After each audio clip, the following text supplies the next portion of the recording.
Assalamualaikum warahmatullahi wabarakatuh. Ketemu saya Ibu Nur Hasanah di semester 5 ini dalam mata kuliah Manajemen Pengelolaan Wakaf. Dalam mata kuliah ini kita akan belajar bagaimana unsur-unsur, tahapan, dan desain pengelolaan wakaf dari berbagai jenis secara produktif dan profesional.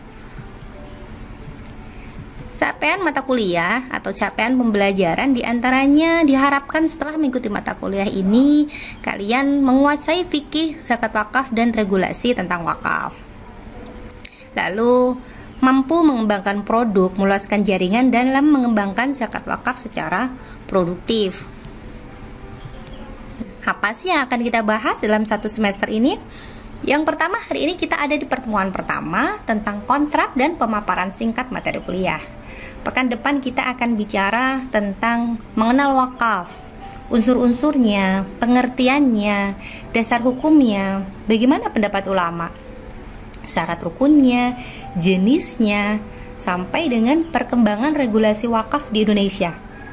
Harta apa saja yang dapat diwakafkan, bentuk-bentuk wakaf, dan juga akan disinggung sebagai prolog untuk manajemen pengelolaan wakaf. Nanti ada fundraising, pengelolaan, penyaluran, dan pelaporan. Pekan ketiga kita akan ada di nazir wakaf. Kita akan bicara siapa itu nazir, apa syarat-syaratnya, bentuk-bentuknya apa saja, hubungan nazir dengan harta wakaf, seperti itu. Bagaimana cara mengangkat dan memberhentikannya. Pekan keempat kita akan bicara tentang wakaf harta tidak bergerak. Apa sebenarnya harta tidak bergerak menurut definisi undang-undang? Apa hanya sekedar tanah? Atau bisa bangunan, tumbuhan, seperti itu? Atau bagaimana? Termasuk nanti kita akan bicara akta ikrar wakaf,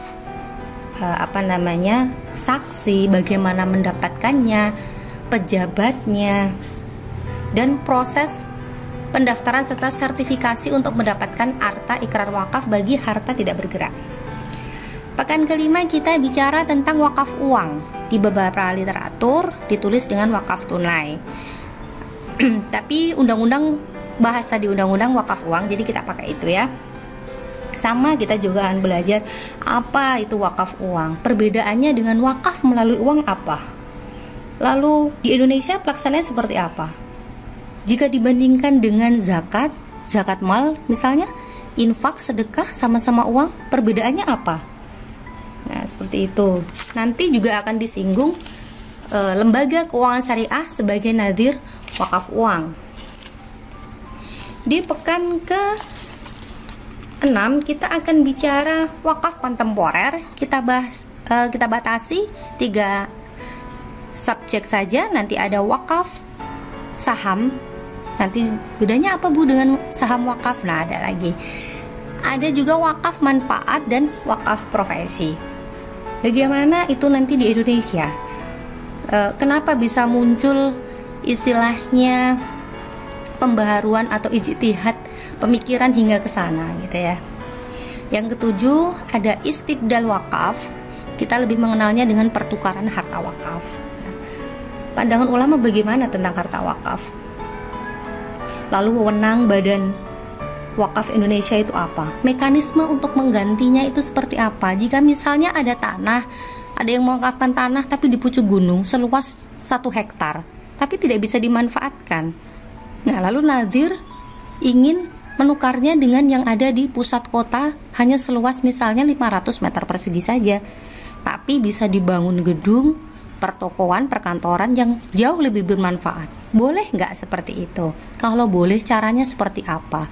Kalau nanti misalnya nadir menyalahi wewenang atau batas yang dia boleh lakukan, sanksinya apa? Seperti itu ya. Juga nanti ada model-model istibdal seperti tadi. Tanah boleh nggak, atau hanya boleh ditukar dengan tanah, atau boleh ditukar dengan yang lain. Pekan ke-8 kita UTS. Pekan ke-9 mulai masuk di manajemen pengelolaan wakaf. Manajemen pengumpulan, bagaimana kita membidik wakif yang potensial gitu ya, dari segmen individu masyarakat, perusahaan, maupun bekerja sama dengan BUMN, BUMD.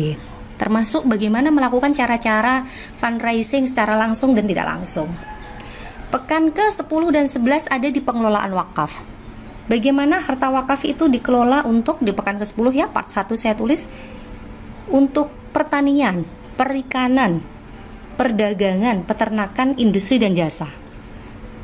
Di part 2, bagaimana wakaf itu dikelola dengan konsep kerjasama, mudharabah dan musyarakah. Di pekan ke-12 kita ada penyaluran wakaf untuk penguatan nazir, untuk pendidikan dasar dan menengah serta pesantren. Di part kedua, bagaimana wakaf disalurkan untuk meningkatkan taraf hidup golongan lemah, perempuan, anak-anak, orang-orang miskin dan terpinggirkan serta memperkuat ekonomi umat. Di pekan ke-14 kita ada di pelaporan wakaf. Di sini kita akan membahas tentang bagaimana membuat laporan wakaf yang sesuai standar PSAK 112 tentang akuntansi wakaf menurut Dewan Standar Akuntansi Syariah Ikatan Akuntan Indonesia yang terbaru. Di pekan ke-15 kita ada di profesionalitas tata kelola wakaf. Bagaimana menjadi nadir yang profesional? Bagaimana mengelola wakaf atau lembaga wakaf secara akuntabel dan transparan? Pekan ke-16 kita ada UAS. Kira-kira itu yang akan kita pelajari. Petunjuk perkuliahan mahasiswa wajib, karena kita dalam kuliah daring ya, wajib sekali lagi mengunjungi laman e-learning setiap minggu sesuai jam kuliah.